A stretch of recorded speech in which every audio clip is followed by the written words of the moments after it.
আসসালামু আলাইকুম। জাতীয় বিশ্ববিদ্যালয়ের ইংরেজি বিভাগের শিক্ষার্থীদের আমার ভিডিও ক্লাসে স্বাগতম।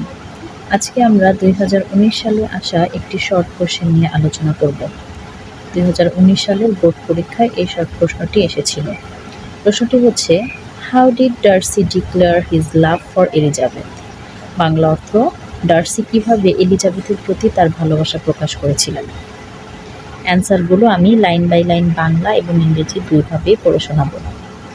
In Jane Austen's novel Pride and Prejudice, Mr. Darcy first declares his love to Elizabeth Bennet in a very unexpected and awkward manner at Hunsford. Jane অস্টেনের প্রথম প্রাইড অ্যান্ড প্রিজুডিস উপন্যাসে মিস্টার ডার্সি প্রথমবার হ্যান্ডসফোর্ডে অত্যন্ত অপ্রত্যাশিত এবং অদ্ভুত উপায়ে এলিজাবেথ বেনেটের কাছে তার ভালোবাসা প্রকাশ করে। He begins his proposal by confessing how passionately he admires and loves her despite her lower social class and family background. তিনি তার বিয়ের প্রস্তাবটি শুরু করেন এই স্বীকারোক্তির মাধ্যমে যে এলিজাবেথের নিচু সামাজিক শ্রেণী এবং পারিবারিক পটভূমি থাকা সত্ত্বেও তিনি তাকে কতটা গভীরভাবে পছন্দ করেন এবং ভালোবাসেন। He spends a significant part of his speech explaining how hard he tried to fight against his feeling because of this social obstacle. তিনি তার বক্তব্যের একটি বড় অংশ জুড়ে এটি ব্যাখ্যা করেন যে এই সামাজিক বাধাগুলোর কারণে তিনি তার অনুভূতির বিরুদ্ধে লড়াই করার জন্য কতটা কঠোর চেষ্টা করেছিলেন। This approach deeply offends Elizabeth, who already dislikes him for his perceived arrogance and his interference in her sister Jane's romance with Mr. Bingley.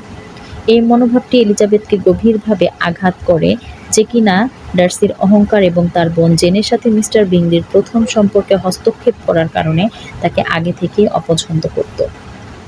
Consequently, he angrily rejected his proposal, leading to a heated argument between them. ফলস্বরূপ সে রাগান্বিতভাবে তার প্রস্তাব প্রত্যাখ্যান করে, যা তাদের মধ্যে একটি উত্তপ্ত তর্কের সৃষ্টি করে। Later in the novel, after both characters undergo personal growth, Darcy proposes a second time in a much more humble and respectful way, which Elizabeth happily accepts. পরবর্তীতে উপন্যাসে উভয় চরিত্রের ব্যক্তিগত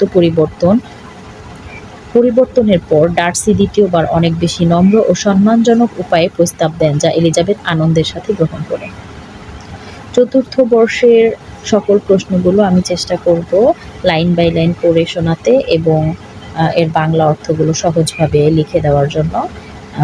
প্রথমত আমি চতুর্থ বর্ষের প্রশ্নগুলোই সাজানোর চেষ্টা করছি, বিশেষ করে বোর্ড প্রশ্নগুলো, যেগুলো খুবই গুরুত্বপূর্ণ। আশা করি পরবর্তী প্রশ্নের জন্য আমার ইউটিউব চ্যানেলে চোখ রাখবেন। ধন্যবাদ সবাইকে। আসসালামু আলাইকুম।